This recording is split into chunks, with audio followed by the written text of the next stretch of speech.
नमस्कार दोस्तों, कैसे हैं आप लोग? बताइएगा ज़रूर। हमारे चैनल में आप लोगों का स्वागत है एक और नई वीडियो में। तो आप लोग से बातें करनी थी, इसलिए मैं बहुत ही दूर निकल कर आ गई हूँ। और कहाँ आई हूँ तो देखिए, मैं एक पेड़ के नीचे बैठी हूँ और ये बाउंड्री है यहाँ पे। तो किस चीज़ का बाउंड्री है नहीं बताऊँगी मैं, क्योंकि मैं सोशल मीडिया पे सब कुछ नहीं बताऊँगी कि मैं कहाँ आई हूँ। तो देख लीजिए, मैं बहुत ही सुनसान जगह पे बहुत ही दूर निकल कर आ गई हूँ, क्योंकि मुझे आप लोगों से बहुत ही ज़रूरी बातें करनी थी और आप लोग मेरा सपोर्ट नहीं कर रहे हैं, इसलिए आप लोगों से माफ़ी भी मांगनी थी। क्या हमसे कोई गलती हुई है कि आप लोग मेरा सपोर्ट नहीं कर रहे हैं? और मैं बहुत ही दूर निकल आई हूँ। देख लीजिए, इधर का व्यू ऐसा है, बहुत ही सुनसान है। और यहाँ एक नीम का पेड़ है जिसके नीचे मैं बैठी हूँ। ये देखिए, ये नीम का पेड़ है और यहीं पे मैं बैठी हूँ। मुझे बहुत ही अच्छा लगता है, हरा भरा और शांति व सुनसान में। उस शहर के चकाचौंध में मुझे अच्छा नहीं लग रहा था बिल्कुल भी। ऊब गई थी सबकी बातें सुन सुन के और टॉर्चर सह सह के। तो मैं सोची कि 1-2 घंटे चलूँ, मैं थोड़ी सुनसान जगह में बैठूं और अपने आप को शांत करूं। मेरा मन बहुत ही विचलित हो रहा है दोस्तों, मैं बहुत ही बेचैन हूँ। क्या बताऊँ आप लोगों से, बहुत ही अच्छा नहीं लग रहा मुझे। तो मैं इधर चली आई और मालती के साथ ऐसा हुआ है, तो मुझे ये सब सोचकर देखकर डर भी लग रहा है कि जो मालती के साथ हुआ वो मेरे साथ भी ना हो। ये सोचकर डर लग रहा है, क्योंकि उसका बेटा तो चलता फिरता है, कोई भी पोस लेगा, लेकिन मेरा बेटा विकलांग है, अपाहिज है, चलता फिरता नहीं है। आप लोग तो जानते हो दोस्तों, मैं आप लोगों से बार बार गुहार लगा रही हूँ कि एक बार मेरा सपोर्ट कर दो आप लोग, ताकि मेरा बेटा आगे बढ़ जाए, चल सके फिर सके, क्योंकि मेरे बाद उसका कोई भी नहीं है जो उसको संभाल सकेगा, क्योंकि वो चलता फिरता नहीं है, उसका बाप भी नहीं है। वो तो मुझे घर से रात में निकाल दिए थे, आप लोग देखे थे कि मैं रात में ही घर से निकल गई थी। और छठ पूजा था तो मम्मी के घर आई, तो छठ माता की कृपा से 2-3 दिन शांति से बीत गया और कुछ अच्छा भी लगा। लेकिन छठ पूजा बीतते ही मेरे ऊपर फिर से माथा पे बोझ आ गया और काम पे गई तो 1 दिन काम की और मैं फिर काम भी नहीं कर पाई। मुँह इतना सूख रहा ना दोस्तों कि क्या बताऊँ। मैं काम भी नहीं कर पाई, फिर मैं घर वापस आ गई और 2 दिन से तबीयत इतना ख़राब हुआ कि मैं बिस्तर से उठने लायक नहीं थी, तो मैं वीडियो भी 2 दिन नहीं डाल पाई। और इतना मेरे सर पे टॉर्चर है, इतना ज़्यादा टॉर्चर है, इतनी मुसीबत में मैं हूँ कि मैं आप लोगों को बता नहीं सकती दोस्तों। मैं आप लोगों को बार बार बोलती हूँ कि मेरी मुसीबत दूर आप लोग कर सकते हो, आप लोग मेरी फैमिली हो, मेरे अपने हो, तो आप ही लोग कर सकते हो मेरा दुख दूर। तो दोस्तों, मैं बस इतना ही कहूँगी कि आप लोग मेरा सपोर्ट कीजिए और मुझे आगे बढ़ाइए और मेरे बेटे को संसार में जीने लायक बनाइए, ताकि वो अपने पैर पर खड़ा होकर चल फिर सके और जी सके। दोस्तों, मैं इधर बैठी हूँ तो कुछ कुत्ता लोग हैं उधर, कुत्ते लोग, वो कुत्ते लोग हल्ला कर रहे हैं, गाना गा रहे हैं। तो मैं ज़्यादा देर यहाँ रह नहीं सकती, क्योंकि मैं अकेली आई हूँ। और मैं जैसा कि आपको बता चुकी हूँ कि मेरा पति मुझे छोड़कर भागने की बार बार धमकी दे रहा है और वो अपने कमरे में ही रहता है और मैं मम्मी के घर में रहती हूँ अभी। तो दोस्तों, मैं आप लोगों से इतना बोलूँगी कि बेचारी मालती इस दुनिया से चली गई। वो गुहार करती रही कि लोग मेरी मदद करो, मेरी मदद करो, मेरी मदद करो, लेकिन किसी ने उसकी मदद नहीं की। और वो लास्ट में अपने घर आई और आते ही रात में ही मर गई, उसे मार दिया गया। तो उससे जो मारा है उससे सज़ा दिलाने वाली गोरखपुरिया भौजी ही है। तो आप लोगों से हाथ जोड़कर विनती है, जो मेरे फैमिली हैं, जो मुझे देखते हैं, मुझे पसंद करते हैं और मेरा सपोर्ट करते हैं,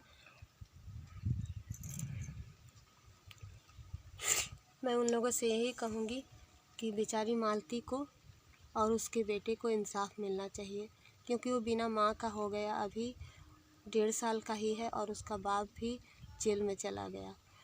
तो वो तो अपनी करने की सज़ा भोगेगा, लेकिन उसे पालने वाला कोई नहीं है। अब कौन उसे पालेगा? बेचारा बिना माँ बाप का हो गया अभी से ही। लेकिन भाभी जो सज़ा दिलाने वाली है उसे भी लोग धमकी दे रहे हैं, धमकी भरे कॉल कर रहे हैं और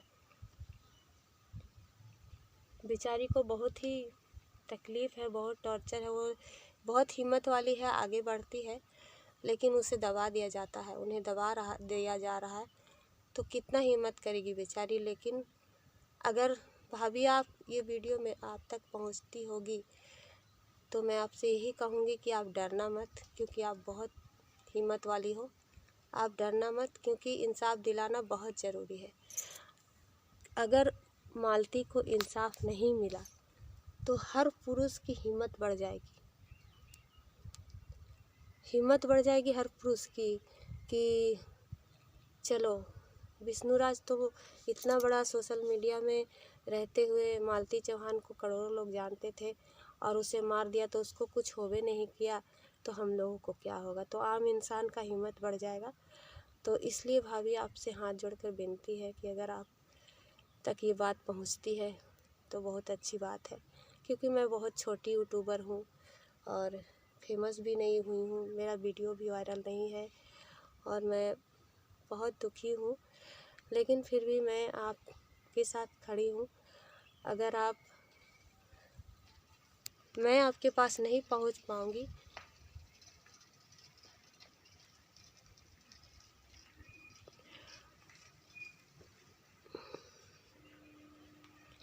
तो मेरे साथ जितने फैमिली जुड़े हुए हैं वो तो आपके पास पहुँच सकते हैं।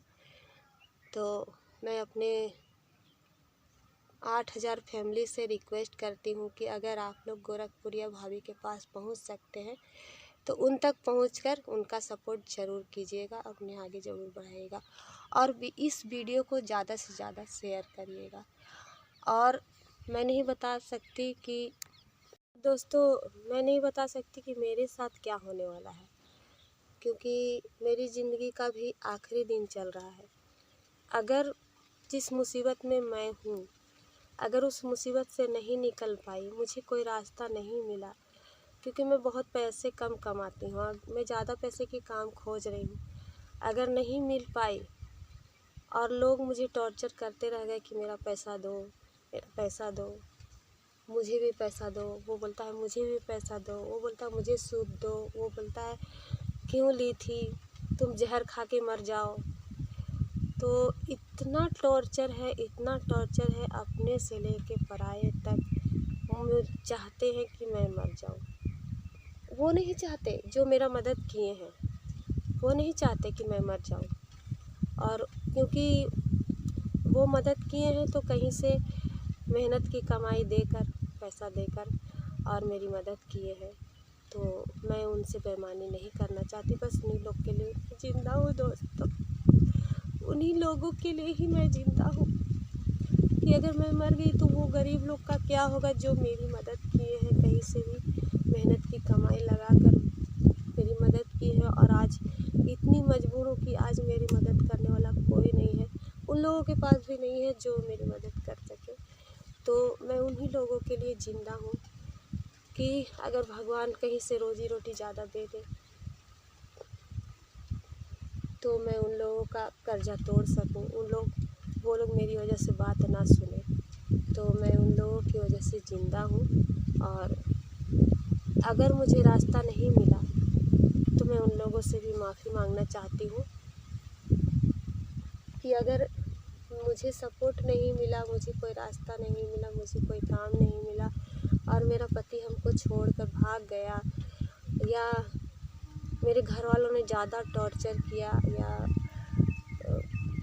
बाहर से लोन रिकवरी वाले टॉर्चर करते रहेंगे, तो कितना दिन सहूँगी। तो अगर मैं अपने आप को कुछ कर लेती हूँ तो आप लोग मुझे मरने के बाद गाली मत देना, क्योंकि सहन शक्ति की भी हद होती है। बहुत सहन शक्ति सही हूँ, इतना सह रही हूँ, इतना सह रही हूँ कि एक दिन मेरा दुख दूर होगा। लेकिन सहन शक्ति की आखिरी मंजिल पार कर चुकी हूँ। तो दोस्तों मैं ये वीडियो डालूँगी तो आप लोग पूरा शेयर करिएगा और आगे बढ़ाइएगा। और मैं इतना ही कहूँगी कि आप लोग मेरी मदद नहीं करोगे तो शायद मैं अपाहिज बेटे को छोड़कर मर जाऊँगी और उसका बाप भी उसे छोड़कर चला जाएगा। फिर उसका क्या होगा ये तो मुझे पता नहीं, लेकिन इतना टॉर्चर सहने के बाद भी मैं ज़िंदा हूँ तो उसी बच्चे के लिए और उन लोगों के लिए जो मेरी मदद करते थे। और आज वो लोग भी थक चुके हैं मदद करके। तो वो लोग के लिए मेरे पास शब्द नहीं है, मैं क्या बोलूँ। अगर मैं ज़िंदा रही तो सबका कर्जा तोड़ूंगी और अगर नहीं ज़िंदा रही तो मुझे माफ़ कर दीजिएगा। इतना ही कहूँगी। इसी के साथ मैं वीडियो को एंड करती हूँ। और मैं घर जाने की स्थिति में नहीं हूँ अभी, कब जाऊँगी नहीं पता, क्योंकि इतना टॉर्चर के बाद मैं वहाँ से निकली हूँ रो कर कि घर जाने का मन नहीं करा बिल्कुल भी। लेकिन मेरा एक बेटा है जो प्यासा भूखा पड़ा रहता है, कोई उसको पूछता नहीं है, तो उसके लिए मुझे घर जाना पड़ेगा। और देखिए मैं किस तरह बैठी हूँ, कहाँ बैठी हूँ छुप कर। और अब मैं जा रही हूँ। तो चलिए दोस्तों फिर मिलेंगे नेक्स्ट वीडियो में, अगर ज़िंदा रही तो। और नहीं मर जाऊँगी तो कोई बताने वाला भी नहीं है आप लोगों को, क्योंकि सोशल मीडिया पे मेरी मौत की खबर नहीं फैलेगी। तो चलिए मिलते हैं, बाय बाय।